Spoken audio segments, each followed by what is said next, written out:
Bom dia a todos! Graça e paz do Senhor Jesus seja com todos nós. Uma ótima quinta-feira para todos. Hoje é dia 20 de janeiro de 2022. Seja muito bem-vindo ao nosso devocional de hoje. E hoje nós vamos dar sequência à nossa maratona de leitura bíblica em Atos. Hoje dos capítulos 20 até o 23. Lembrando que a ideia nossa é terminar o livro de Atos ainda nesta semana, para que na semana que vem a gente possa então iniciar ali por Gênesis. Bom, Atos capítulo 21, versículo 13 e 14. Então vamos ler, se você tiver aí com a sua Bíblia, acompanhe a leitura. Atos capítulo 21, 13 e 14, que diz assim: Então Paulo respondeu: Por que vocês estão chorando e partindo meu coração? Estou pronto não apenas para ser amarrado, mas também para morrer em Jerusalém pelo nome do Senhor. Como não pudemos dissuadi-lo, desistimos e dissemos: Seja feita a vontade do Senhor. E esse é o tema do nosso devocional de hoje, o título do nosso devocional: Seja feita a vontade do Senhor. Bom, a prisão de Paulo em Jerusalém, ela marca o início da terceira etapa na vida de Paulo. Podemos dividir aí a história ministerial de Paulo em três etapas. A primeira etapa, a etapa da conversão, que nós falamos lá sobre Ananias. A segunda etapa na vida de Paulo é as suas viagens missionárias, em especial a primeira e a segunda. E a terceira etapa da vida ministerial de Paulo começa exatamente com a sua prisão em Jerusalém. Depois Paulo é transportado para Roma, e nessas suas prisões, tanto em Jerusalém como também em Roma, Paulo pode concentrar um pouco mais, depois de, como eu disse, aí, ter viajado por várias cidades, pregado o evangelho para um número grande de pessoas. Agora Paulo pode concentrar um pouco as suas forças e começar a ensinar por meio de cartas, e também ele começa agora a testemunhar diante de autoridades. Paulo agora vai começar a falar para governadores, para aqueles que fazem parte das autoridades ali do império. O ponto que eu quero destacar nesta manhã é o seguinte: Paulo, ele era um instrumento de Deus. Nós sabemos disso.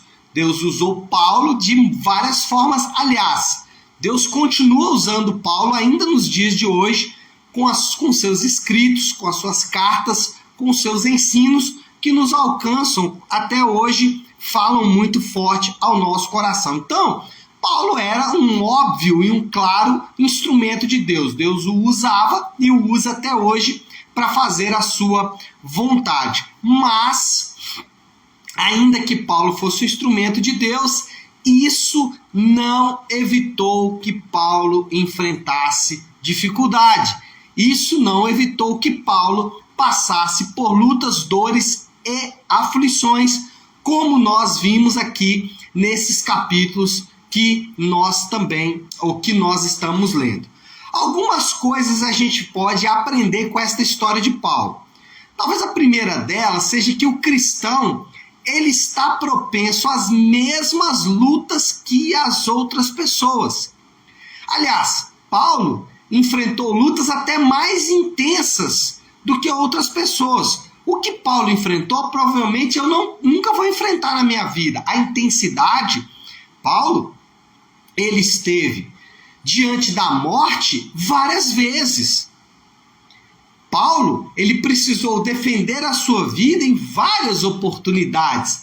E isso não porque ele era um fugitivo da polícia, nem porque ele era um adido popular ou até um adido político. Não.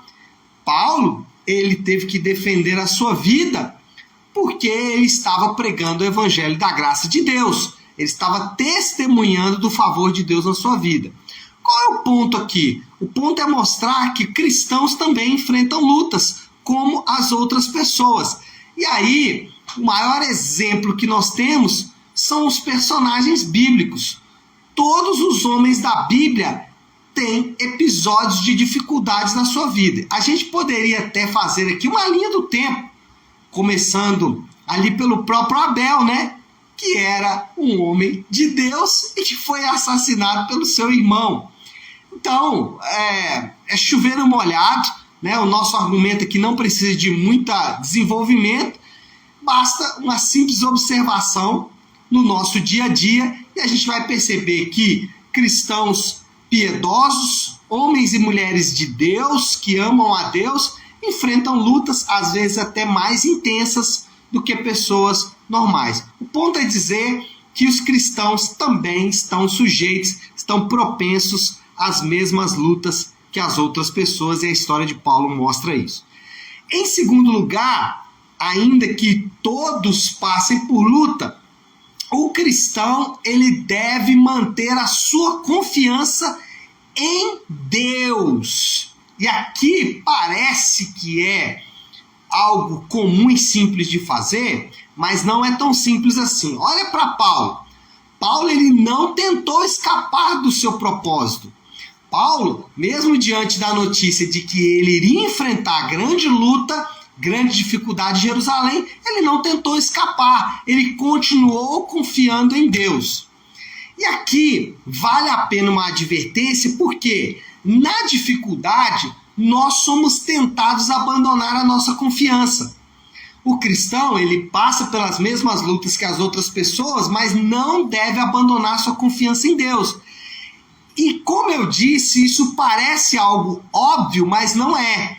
Porque em meio às lutas, em meio às dificuldades, existe uma tendência natural em todo ser humano em tentar abandonar a nossa confiança em Deus. Por exemplo, nós podemos deixar de confiar em Deus e passar a confiar no dinheiro. Nós podemos passar ou deixar de confiar no Senhor e passar a confiar no poder. Passar a confiar apenas na nossa gama de contatos entre os poderosos. E eu não estou dizendo com isso que Deus não pode usar isso. Eu estou dizendo que a nossa confiança deve ser mantida no Senhor. Nós devemos continuar confiando que Deus está cumprindo os seus propósitos, que Deus está executando os seus planos e que nós temos que continuar confiando nele e na força do seu braço. Porque a tendência natural é abandonar a confiança no Senhor. E terceiro lugar, só para recapitular aqui os nossos pontos, o primeiro ponto, o cristão enfrenta lutas tanto quanto as outras pessoas. O cristão deve manter a sua confiança no Senhor, não abandonar sua confiança, não colocar a confiança no dinheiro, no poder ou em outra coisa qualquer. E em terceiro lugar, o cristão será fortalecido pela palavra de Deus em meio às dores. Sabe por que Paulo estava forte? Sabe por que Paulo pôde manter a sua confiança em Deus? Porque ele estava na palavra de Deus. Preste atenção, a palavra de Deus, ela é a nossa fonte de energia. A palavra de Deus é aquele lugar onde você recarrega a sua confiança. Então, em meio às dores, em meio às lutas, em meio às dificuldades, não abandone a meditação na palavra de Deus. E isso acontece com frequência quando estamos enfrentando lutas. O nosso coração fica tão angustiado que nós temos dificuldade de concentrar para meditar na palavra de Deus. E essa é uma estratégia da carne, é uma estratégia do mundo, de Satanás, exatamente porque ele sabe que se nos afastarmos da palavra de Deus, nós vamos nos afastar da fonte de energia. É muito comum quando as pessoas estão afastadas ou quando estão enfrentando lutas, elas têm maior dificuldade de ir à igreja, por exemplo. E por que as pessoas têm maior dificuldade de ir à igreja porque estão enfrentando lutas?